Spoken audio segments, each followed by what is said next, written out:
Welcome to another episode of the GayBarchives show, where we explore gay history one bar at a time.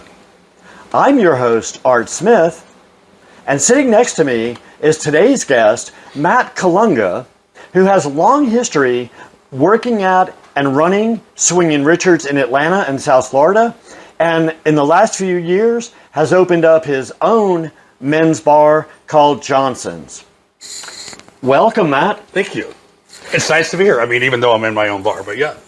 Yeah, it's very cool. And I see you're sporting some cool Johnson's garb. I've got my Johnson's tank tops. They just came out. You know, it's... I've still got to get the ones that have Tampa on it. Those come out, this week.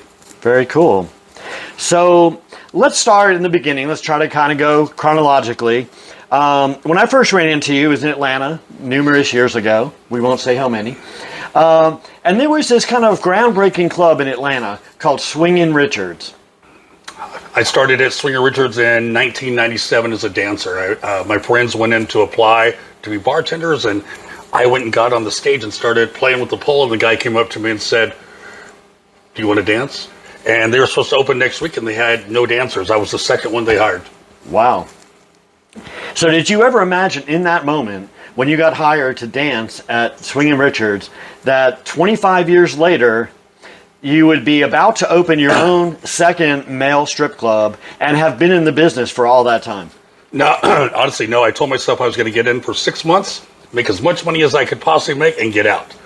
But the problem is you get in and you have cash on you every night, and you've never had this kind of... I'm 20 years old. And you've got cash, and you're going to Abercrombie & Fitch, and you're buying things for $300, and you're paying in singles. So, I mean, you're hooked. So for people who don't know, Swingin' Richards was an all-nude male dance club in Atlanta on Northside Drive. And in Atlanta, the laws are a little quirky. If you wanted to work there, you had to go and apply for a special adult entertainer license. Yes. And that license was only good in that particular building. Yes, for the job that it specified for. When I first started dancing, it was $35 for a permit. So it would sometimes take anywhere from 3 hours to get a permit, because if a girl went and got licensed at a venue and she didn't like it, it was cheap, $35, she could go to another venue. As it went on, permits jumped to $150, $300, $375. You couldn't have any felonies, and you had to have a social security number, so you had to be a citizen of the U.S. Yeah, and it would only be good at that one club. So if there were 4 clubs in town, you'd have to pay that fee 4 times and be registered at 4 different locations. You would, at City of Atlanta would send Vice out, and they would do a permit check, and they would come in and they'd rush the club, and 2 would go into VIP lounge, 2 go back to the club. Everyone else would be pulling all the dancers in, and one by one checking to make sure everyone had a permit. One time when I was a manager, I had someone coming in there cutting hair for the dancers, and I got a $1,000 fine because that person didn't have a permit, and they were getting paid to do a job inside the club. That's crazy.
So how long were you associated with Swingin' Richards? I was with Swingin' Richards 18 years.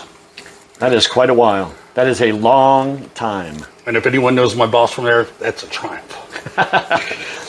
Now, you have to remember that these clubs are full nude. So unlike a lot of what people now call strip clubs, these were absolutely full nude dancers on the dance floor, all night long. And some of the signs that I've seen for Swingin' Richards said they had anywhere from 50 to 75 dancers nightly.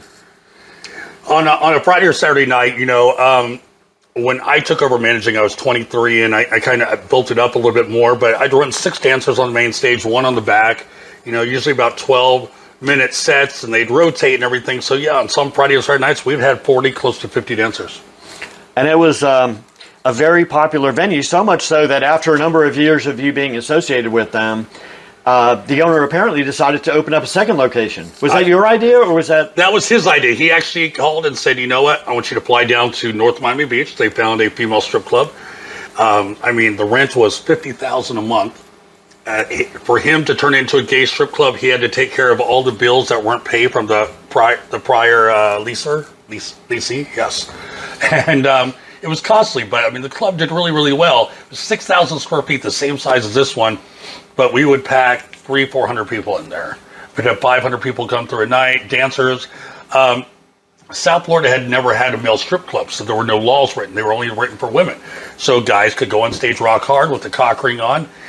The problem with that is, if a dancer couldn't go on stage because he's in VIP, this one, I'd say, hey, you're on stage. Well, I can't go on stage. I'm not hard. So they're afraid they might see him soft, and then they would judge them. So that was the problem we ran into in South Florida. In Atlanta, you can't be full nude. Your dick has to be pointed to the ground. You can't bend over a 90-degree angle. You're not allowed to expose your hole. Can't be touched. So it's a little more complicated up there. It's not saying the touching didn't happen. Over the years, I kind of, I felt bad, and that's why I went a different direction with Johnson's, because in Johnson's you can touch, and you can touch the legs, and you can touch this. It's legal. They're not supposed to touch the crotch, they're not supposed to touch the ass. For a dancer to upsell going into a VIP room at Swingin' Richards, basically meant they had to do illegal stuff, because no customer wants to go and see the same thing they're seeing on stage. They want more. Right. So every room you're selling is touching and more stuff. So I didn't want that. I was a dancer. I did things that I wish I wouldn't, to make money, because you make all this money and nobody ever tells you that once you've been there 6 months, you're not new anymore. Right. You're not fresh meat. You're not fresh meat. The new guys are making the money. So all these things you bought yourself, and that car, that BMW that you didn't really need, now you got payments to make. So now you're, sure, you want to suck my dick for money? Yes. So, I'm the first to say it's happened. I'm sure it has. I am quite sure it has. So, what's the craziest thing that ever happened at Swingin' Richards while you were there? You know what? Craziest thing that's ever happened, believe it or not, has to do with a female.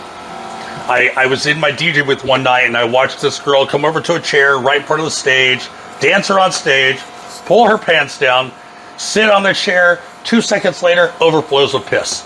She was so drunk that she thought she was in the bathroom.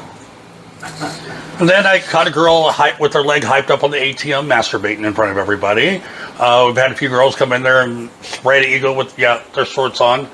I had, the best story I like to tell of all is a guy comes to me, he goes, pissed off. He goes, your ATM just ate my credit card. And I said, sir, it's a swipe. So we went back to the ATM. It was on the ground. I'm guessing you might have been a little intoxicated. Maybe slightly. Our drinks are 16 ounces of pre-pours. So yeah. I remember. I've been there numerous times. I lived in Atlanta for over 20 years, so I'm very familiar with Swingin' Richards. Now, your recipe there was different than the other dance clubs. There were a couple of other intermittent, full nude male dance clubs, as well as not full nude clubs that had go-go boys on a regular basis. But a lot of them specialized in the slightly post-pubescent dancers. Dancers who looked like maybe they were 15 years old, never had a single pubic hair on their body, and were dancing there for money. But your dancers were a little different. Tell us about the kind of dancers you looked for. I normally went for a more muscular guy. It's what I liked, and it's what I figured at that time when I was running that club. That's what everyone would like. Everyone, you look at Chippendales and you look for Thunder Down Under, they're all muscular men. But as I've gotten older, especially with my club, why go after 40% of the gay market that's only going to like muscular men and go after the entire market? Why not have some twinks? Why not have something in the middle? Why not have something big? Everyone's got to be in shape, but it's different sizes to attract the entire community. Absolutely. But as I've learned here recently, it doesn't attract the entire community because the bear crowd is upset with me that I won't hire bear dancers. And it's like, that's not my business model. My business model is being in shape and everything, as I've done bodybuilding shows, and I try to stay fit. I'm a little small right now, but you go to the gym? I know, I'm working on it. But yeah, so that's my business model. There are other clubs that run meatier, healthier dancer, not healthy, but a meatier dancer, and that's good for them. But that's just not my business. Yeah, model. I don't understand sometimes why there's so many critics out there. You know, it's like if you go to an Italian restaurant, don't bitch that they don't serve hamburgers. You went there for the Italian food. Same thing with Richards or Johnson's. Don't bitch that your particular style of dancer isn't there. You went there because they have a certain flavor on the menu. That's what you should be looking for. If you don't like that, there are other options. And I'm finding more and more clubs are failing because they're trying to meet that criteria of having something for everyone. And it can't happen. You're going to have a dance floor. You're going to have karaoke. You're going to have drag shows. Now you're just like the club next door because guess what? They have all the same things too. Stick to the niche you know and stay there. So you are not going to be having all nude, karaoke singing, dancing drag queens at Johnson's on, say, Wednesday nights. No, definitely not. We're there to see Dick, and that's it. Okay. Yeah, and he's right here filming this segment for us, so thank you, Dick.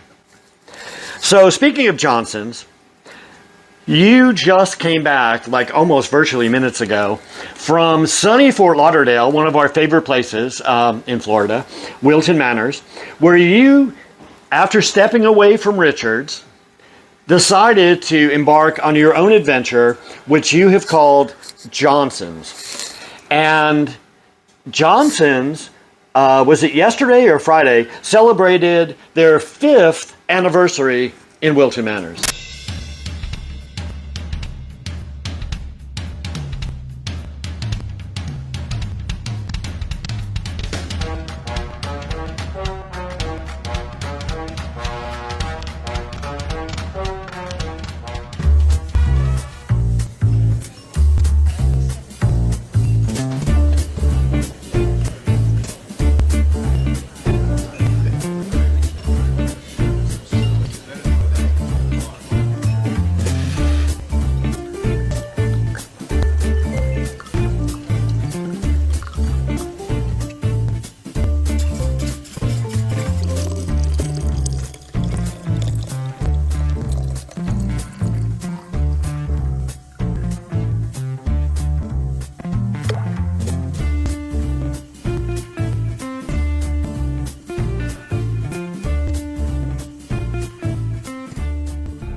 I'm proud of my little baby. I'm proud of my staff. A lot of people don't realize back in the 90s, there was a T-shirt called Big Johnson's.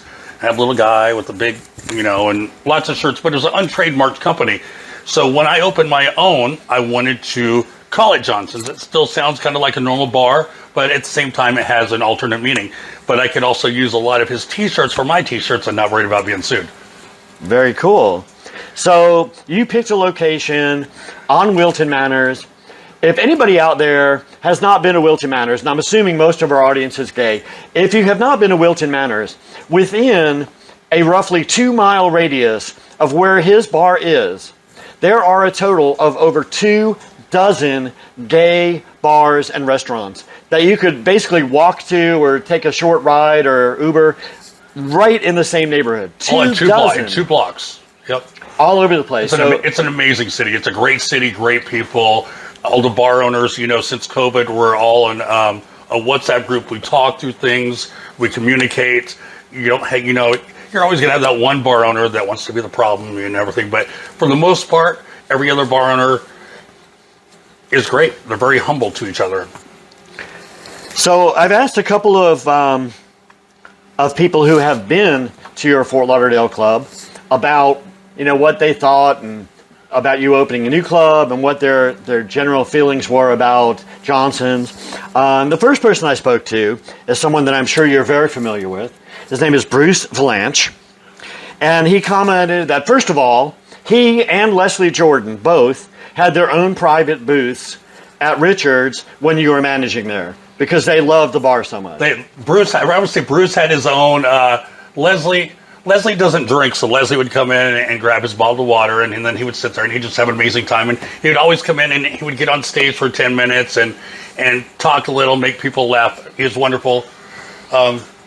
I've gotten a lot of celebrities at Swinger Richards that we can't bring up, but Bruce is an amazing man. Bruce is definitely not shy about it. No, he's not. And I asked him if he had anything he wanted to ask you, and he said, well, there are a few phone numbers I can use. So I'll let you handle that with him. But, in honor of his patronage and the fact that he's come to your club in Fort Lauderdale and come to Richards over the years for you, and that he had his own booth there, I thought maybe you'd be able to name, like, the VIP area, the Bruce Valanche luxury VIP suite or something. Oh, there we go. We'll definitely have to get a little plaque and put it on something, something that's used a lot. So I know he's had a great time there. Another guy that I talked to that I know you're familiar with, also from Fort Lauderdale, Howard Andrew. Love Howard. Fab Scout, great guy. Basically a modeling agency that specializes in go-go dancers and porn stars. So he's right up the same kind of alley. He also obviously is a big fan of Johnson's in Fort Lauderdale. And I asked him if he had anything to say to you, and he said, nah, there's no reason to say anything. Matt knows what he's doing. He's got it all under control. So that's, pretty good vote of confidence from somebody who's probably visited every strip club in the country. He tells me he likes to come there because he can relax. He doesn't have to deal with drama. We don't bring drama upon him. He can go in there and he can have a drink and he can and chill. Yeah. I've hung out with him in the back with him and Bruce, and it was just copacetic. There, no issues at all. And of course, one other thing I wanted to mention is that, Stoli Vodka, they have an LGBTQ ambassador. It's a guy that represents Stoli to the gay community, mostly in the United States, and his name is Patrick Gallino. He also now lives in Fort Lauderdale. He used to live in San Francisco. And I asked him about his impressions of Johnson's. I know he's been there. And what he said to me, I thought was particularly touching. He said, they have a special place in my heart because during COVID, when everything was locked down, I stumbled across the documentary about Johnson's, and it made me feel like I was out socializing again. It brought back that warm and fuzzy feeling of being out with my community, and I'll be indebted to Johnson's for that for a long time. I just talked to Patrick. Yeah, it was the night before last and everything. He said the movie really kind of changed his life during COVID. So you've got a lot of fans out there and people that run in circles with a lot of important people. It's definitely a good thing. And we are going to show some pictures of the Fort Lauderdale club so people can get an idea of it, because we can't really show Tampa right now. Tampa is under construction. Matt is busting his butt this is Sunday. He's trying to get this bar open by Friday night. So we're talking about 5 days from now, and there's a lot of work to do. But I have confidence that he's going to get it done. And so we'll show some pictures of the Fort Lauderdale club and some of the dancers there and things that, what goes on, just so people can have an idea of what that club is like. And I also want to show a little clip of the documentary we just mentioned, which was called All Male, All Nude? All Male, All Nude Johnson's. The first one was All Male, All Nude. It was about Swinger Richards. It took him 2 weeks to film. And then, honestly, it sat on YouTube for about 7 years. And then they pulled it off, added some more footage, and it came out as a movie. The only problem is they recorded it with the music we use. So they had to go back and dub other music in. So every time I say something on the microphone, it's somebody else's voice saying something that I wouldn't have said. I'm offensive, but he was really offensive. The movie that came out about Johnson's just follows my backstory and the club's backstory. And it follows a few backstories of the dancers to show what amazing people they are. They're not druggies. They're not sitting at home, you know, they're going to school, they're doing something with their life, they're making a difference in the community. This is Johnson's.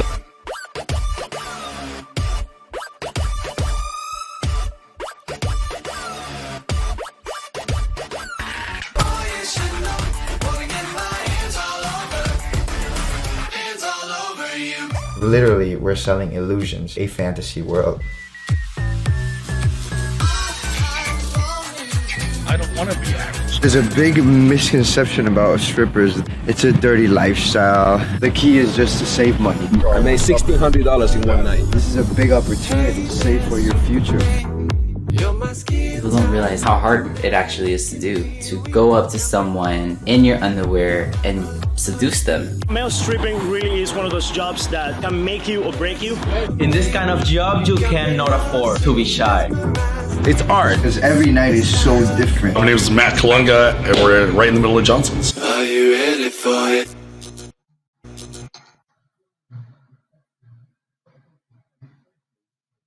Flashing beams of light paint the wall. Reflections in your eyes rise and fall. Sparks in the atmosphere, your mind tonight. I won't let go. Electric sky tonight. You are the one. It won't be long. Strippers are definitely their own person. It's whatever floats your boat. It's all an individuality thing. There's really no standard way to strip. Whether I'm gay, whether I'm straight, it doesn't matter. When I come into this club, I'm here for a purpose. I'm here to put it in a nutshell.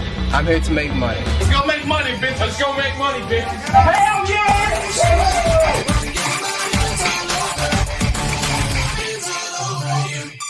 The interview is literally you drop your pants and you're either hired or fired. We have what we call our yardstick. This is definitely a high priority on the hiring list.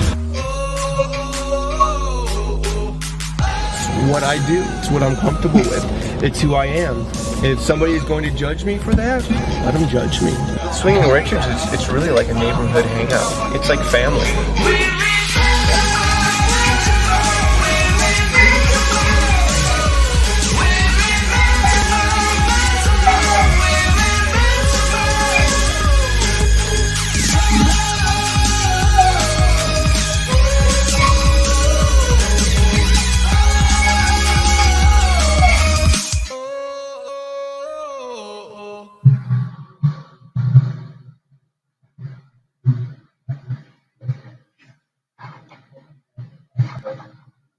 Yeah, and a lot of people don't get that impression, not only with dancers, but with just, you know, bar staff in general. If you're a bartender, if you're a doorman, if you're, you know, a bar manager, whatever you're doing in a bar, they just think, oh, this is some drunk that couldn't find a real job, so that's what he's doing.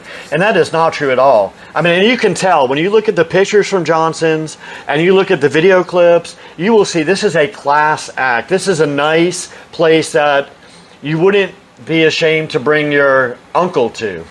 Or your mom. Or your mom. If you are male, you can bring your mother with you. I brought my mom and dad to every club I've ever ran, you know. It is. And I'd like to take, you know, my staff's very important to me.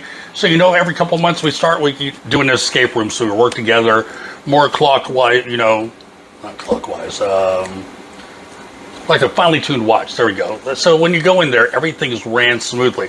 And we take them out to Topgolf and buy them drinks and food, and we do fun things together to show our appreciation. Yeah, and they definitely are a very friendly crew. We've been down there a couple times at the Fort Lauderdale Club, and everybody's always professional.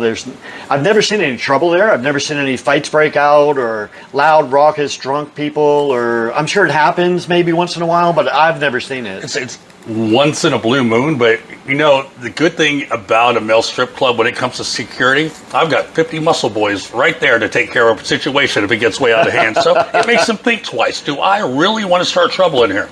Right. Now, in your Fort Lauderdale Club, you have an interesting feature that I understand is kind of becoming a signature of the Johnson's brand, and that is your penny bar.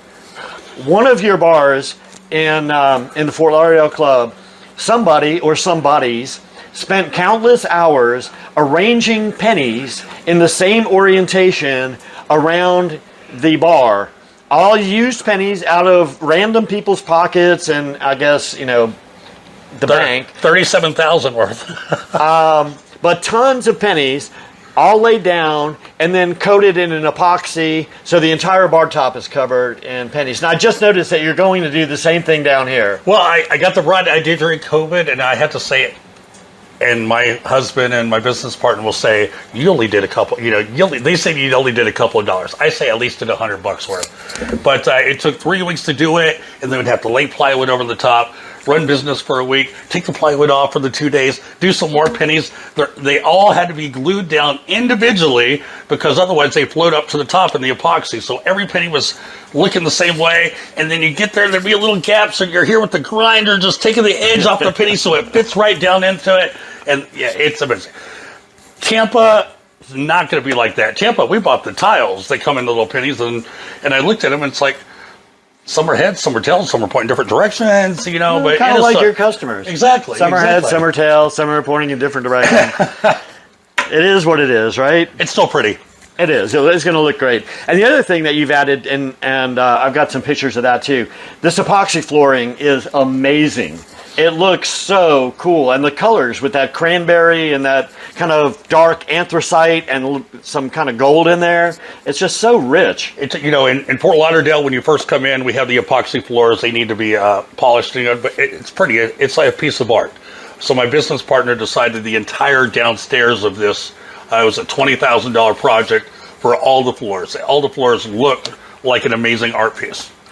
Now, for people who think he just took the easy way out and ripped some carpet or hardwood up and poured some paint on the floor, I got news for you. Those floors were not level at all.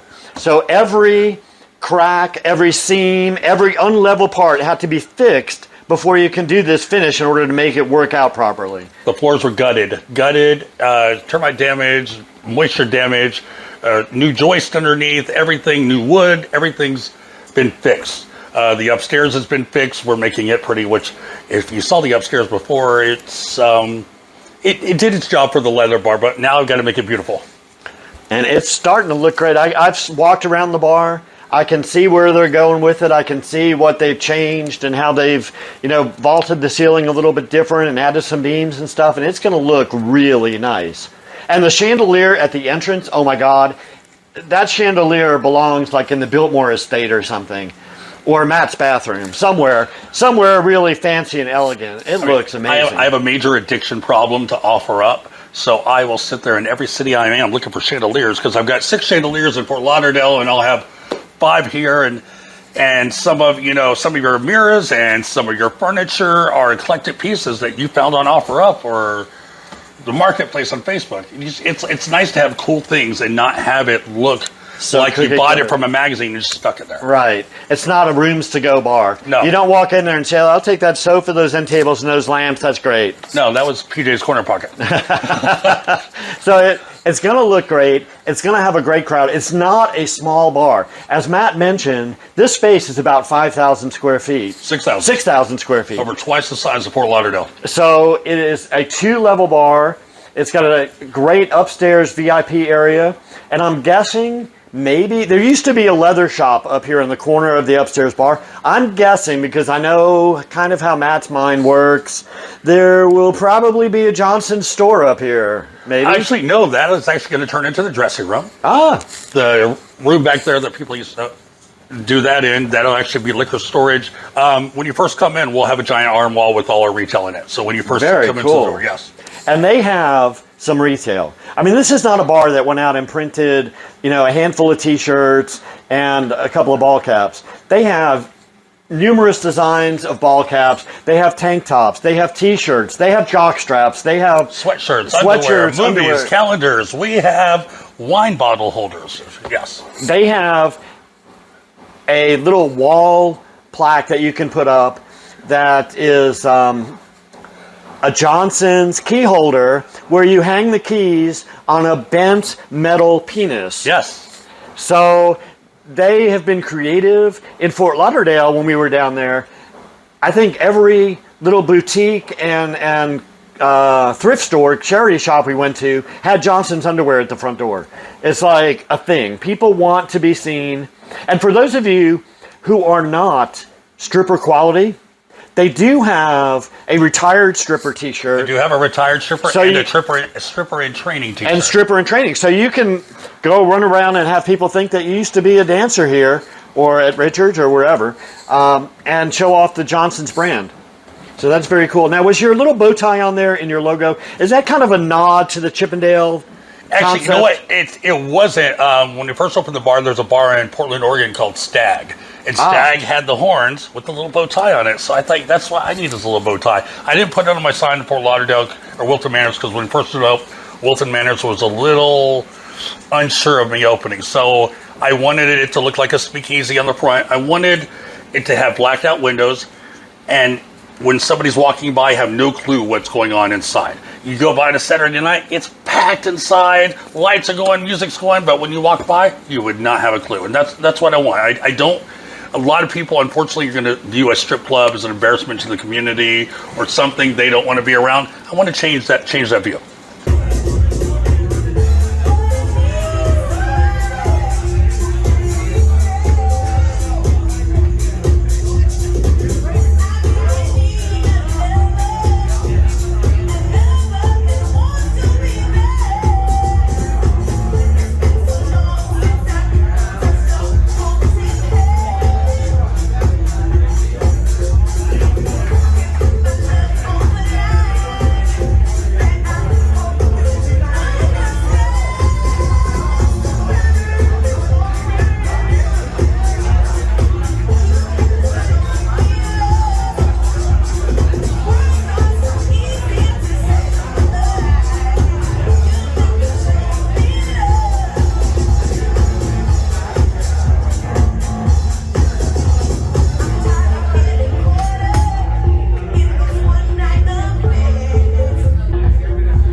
Yeah, I have heard that before in other cities. In fact, Atlanta is kind of going through that situation with any adult-related, especially if they're gay-oriented businesses. I know right at the corner of Cheshire Bridge and Piedmont, Tokyo Valentino, which is a multi-million-dollar glamorous adult store and entertainment venue. Beautiful, the most beautiful building in blocks of that area. Nice neon, great architecture, new construction. When you walk into their shop to look at sex toys or underwear, you feel like you're in a very upscale Victoria's Secret kind of store. And they still give Michael a hard time about being there because they, I guess, would rather have a McDonald's drive-thru or something. I don't know. Probably so. Yeah, it's Cheshire Bridge. Cheshire Bridge is where a lot of the adult entertainment venues are, sex stuff, and they are trying to make it more up and coming. Now, in Atlanta, there is no more Swingin' Richards. It's done. And the other club that was there, I can't think of the name of it now. Bliss, yeah. Which was at the old Sweet Gunhead location at the back of a shopping complex on Cheshire Bridge Road. That's gone as far as male dancing. So there's really nothing like Richards there anymore. I know BJ Roosters has some Go-Go Boys, mostly of the younger persuasion. Something like that. But I understand that Atlanta may be in your sights too for the future. Yeah, definitely. Atlanta's a big part of my life. There's a hole in the market there. So I definitely want to get Tampa. I definitely want to get Dallas open this year and then go to Atlanta. Atlanta needs it, and I've got so many friends there. And I think the legacy of Swingin' Richards, having been there for 20 whatever, 25 years. Opened in 97, closed in 2021 or 22. It closed in January of this year. So yeah, 25 years being there, they've definitely identified a market there, and I agree with you. I think that Atlanta could use something a little bit more upscale. And Atlanta is the kind of market, you know, a lot of people that haven't been there may not know, but Atlanta is the kind of market that can sustain an upscale club. One of the most upscale female stripper clubs in the country, the Gold Club, did phenomenally well there and made bazillions of dollars before they all probably went to jail or something. Taking advantage of their customers. But yeah, you know, it is a market for that there. Now, Dallas, you touched on Dallas. You were going to open a Dallas location before Tampa. You were in Dallas for months, beating your head against the wall, trying to get contracts together and leasing space and finding dancers and getting ready, and you had a blowout with your partner. We don't have to go into that. No. I've learned that not all partnerships work out, and sometimes you bunt head. And unfortunately, I beat myself up having to walk away from that deal because I'd been there 7 months working on this, and I did. But you know, I had my friends come around and other business owners say it happens. You know, don't beat yourself up. You just keep moving forward. So my business partner here at Fort Lauderdale, we had bought Tampa while Dallas was going on, and I was stressing about trying to open 2 clubs at once, but you know, God pointed me in the right direction. So now I'm going to open this up, put my time, my effort, make sure it's running smoothly, and then go to another club. And you know what? 5 years from now, when you're celebrating the 5th anniversary of Tampa, and Dallas has already been operating for a few years, this is all going to be water under the bridge. You're not even going to remember that you had issues trying to open Dallas for 7 months. You're just going to be glad that you waited and did it the right way, and that it's as successful as the one in Fort Lauderdale and the one in Tampa. So there you go. You know, that's just the way it is. So we.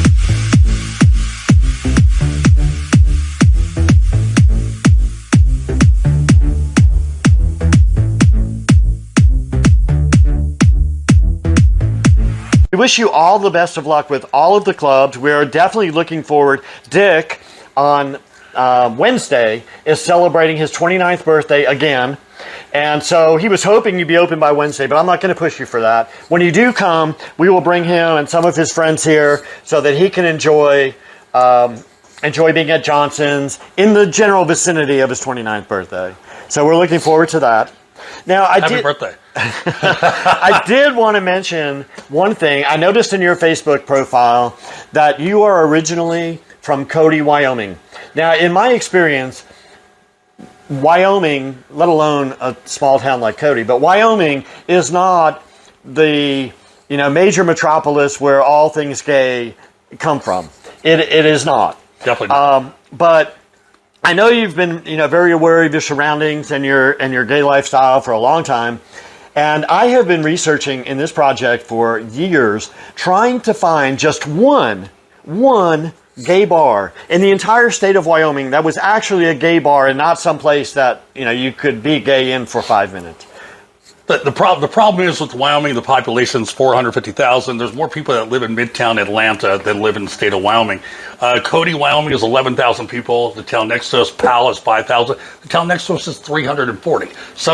Somehow they still have a high school football team. I can't figure it out. But there's so many little teams or little towns. Casper's the bigger one. It's got like 50,000 people. Cheyenne's the biggest one, 40 or 50,000 people.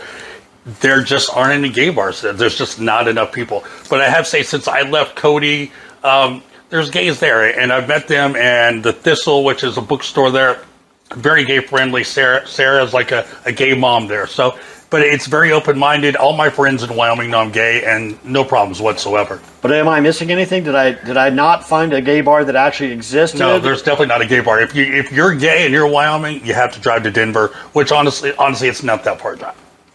So maybe you can scale down your concept, go to like one dancer, and open up a bar there called Johnson. Johnson, there we go. What do you think? Finding hot guys in Wyoming is not so easy either. They're kind of weathered. Well, Matt, I really appreciate you taking the time to tell us about your experiences with Swingin' Richards and this whole project with Johnson's, which is just so exciting to see, some fresh blood, especially at this time. So many bars, gay bars especially, have closed in the last few years since kind of COVID rolled into the picture. And here you are going full steam ahead, opening not just a little hole in the wall, but a major production, 6,000 square foot bar in Tampa, and then another one in Dallas down the road. And I have to say, because I've talked to a lot of people. I mean, I grew up the chubby fat kid. I didn't always have a nice body. I worried about being good looking all as a kid. It's hard. It's hard growing up. And, and I got in the gym and I worked out and I became a stripper. I didn't come from a lot of money. My family didn't have a lot of money. I was lucky enough to have a customer say, you know what? I love the way you DJ at Swinger Richards. I want to back you in a club. He put the money in. I did all the work for the first club. And we both own 50. And now we're moving forward on that one. So, don't worry about what other people say about your dreams. Follow your dreams. Do something you want to do. Life is too short and you only live once to stick yourself in a job that you don't like. Well, thank you so much. And we're going to hold you to putting that sign up for Bruce in here. Definitely. I'll have a plaque, whether it's a urinal or, a well-used couch. It'll have Bruce's name on it. Well, thanks so much. And good luck with this club. It looks great. That was a lie, but yes, it will look great. You're not seeing what we're seeing. Oh.